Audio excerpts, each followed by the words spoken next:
Kaya nahuhuli ka sa mga katangahan mo eh.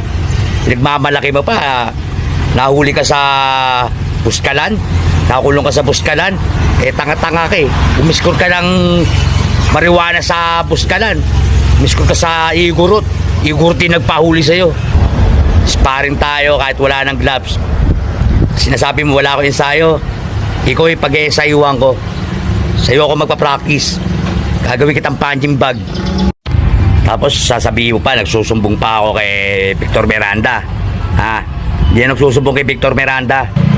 O sa Victor Miranda, babae mo na sa Canada to. O ano, senior citizen na gangsta, nagsusumbong ka na dito sa mga tuta mo, hindi mo na ba kaya? Ha? Nagsusumbong ka dito kay Victor Miranda? O sige, total, gusto mo makisali, Victor Miranda. Ikaw bumaba dito ka pumunta sa New Jersey. Tayong dalawa mag-boxing. Walang gloves o kahit may gloves, kahit anong gusto mo, bahala ka sa buhay mo. Tayong dalawa mag-boxing, Victor Miranda. Pustahan natin, 150,000. Panibagong araw na naman ng ating ensayo, pasilip lang to para sa mga gangsta wannabes ng Pilipinas. At syempre, bago natin simulan ng vlog na to, gusto ko nga palang i-shoutout ang ating tropa na si Soul MG. Shoutout sa'yo ng Angeles City. At syempre, sa bumubuo lahat ng gangsters dyan sa Angeles City, proud ako sa inyo, malayong malayo kayo sa mga gangsta wannabe na buburak o gagabon. Anyway, let's get straight to the point. Ikaw, Rick Pacheco, ang sabi mo sa akin, nahuli ako sa Kalinga nang dahil sa aking katangahan at bumili ako ng weeds ko sa mga igorot na taga-Kalinga. Para sabihin ko sa'yo, men, gumagawa ka ng napakalaking issue. Ang mga taga-Kalinga ay Kalingans at iba ang mga igorot.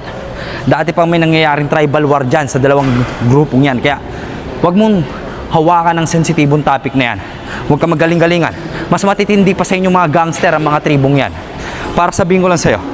Anyways, at sinabi mo, ako ang pag-iensayuhan mo. At ako ang gagawin mong punching bag. Para sabihin ko sa'yo, ito ang punching bag.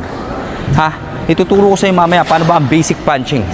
At ipapakita ko lang, kahit kay Victor Miranda, paano mag-bagging ang isang Billy Jack Sanchez. At itigil-tigil nyo ang pagtatag sa akin ng mga pangit yung music video. Ha? Ng mga kanta ninyo. Oo, nagawa ko tong hype na to. Pero, huwag nyo naman i-market yung basura yung kanta. No, ginaya nyo lang yan sa Angeles City, yung Colors, AC Underground, Colors, search nyo to. Ayan, yan ang tunay na G. Way back before pa yan. Na ngayon yung ginagaya, tapos may pabaril-baril pa kayo. Ang sinabi ko nga sa inyo, Victor Miranda, hindi ako takot sa gulpihan sa inyo. Gusto ko ng pure sports only boxing. Ha? Yung matatawag natin na gentleman sports, na talagang tatapak tayo sa isang boxing ring ng legal. At kahit malumpo pa kita, wala akong pananagutan. Wala tayong kasuhan. Hindi katulad ng mentality ninyo, masyadong criminal, traidor. Gusto nyo mamarel, gusto nyo manaksak, yan pa yung pinapakita nyo sa mga music video ninyo. Napakawalang kwenta, walang dating mga tol. Ano? Ganyan na ba ang mga gusto nyong susunod na henerasyon ng mga kabataan Pilipino? Alam nyo, hindi ako against sa gangsta. Kasi me, myself, I'm a gangsta. No? At ang OG ko, si G.O.D. one and only. Diba? Kaya nga lagi ko siyang shoutout. Eto, Rick Pacheco. Papakita ko lang sa'yo ang pagbabaging. Napakasimple. Nga pala, nakalimutan kong banggitin. It's okay. It's okay, it's okay. Thank you. Welcome. At ito nga pala, nakalimutan kong banggitin si Jorenate. O, pinatulang ka ni Jorenate. O, matigas ka raw ba talaga? Buti pa yung batang yun. Gangsta talaga. O, siya, handang makipagpustahan sa'yo ng 150k. Pumunta ka daw ng New Jersey. Boxing daw kayo. Diba? Napakasimple. Pero ako, no money involved. Pure sports only para wala kayong rason na sasabihin na takot ako. Hindi ako takot. Ha? At hindi lang ako pumupusta.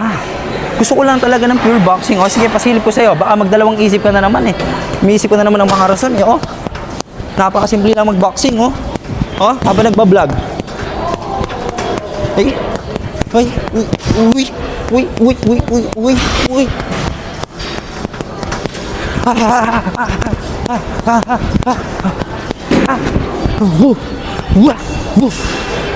Napakasimple mag-boxing. Ganun ang bagging, Rick Pacheco. Para alam mo, baka mamaya, sabi mo kung gagawin yung punching bag, malabo. Mag-ensayo ka, bata. So, ayun lang. Tinatamad na kasi akong sagutin kayo kasi puro lang kayo pa-hype din. Ano? Pero legit ako. Sino man ang mga gangsta wannabe at tinamaan sa mga gangstang pipitsugin, kung feeling nyo OG kayo, mag-PM kayo. Walang problema. Papalagang ko kayo isa-isa. 3 rounds, boxing match, 3 minutes per round. Pagandaan ninyo, mag-ensayo kayo. Hindi yung puro kayo traidor. Traidoran ang alam nyo eh. Tapos sumbongero ka masyado. Huwag kang sumbongero. Rick Pacheco. Sabi mo hindi ka sumbongero pero Victor Miranda ka ng Victor Miranda. Diyos ko. Ay, nga pala, picture ko rin pala. Ito napakaganda mong letrato. Hindi na ako maniwalang OG ka. Masyado yung bromance, bro. Ha? Kaya pala pinapasa mo kay Victor Miranda dahil siya ang yung chupapi mo nyanyo. Ay, Diyos ko. Sinabi ko na nga ba, hindi ka talaga gangsta, isa kang pangkista. Ay, tigil-tigilan mo ako. So yun lang, mag-ensayo kayo sa mga gangsta wannabes. Talaga, welcome kayo. Labanan nyo ako.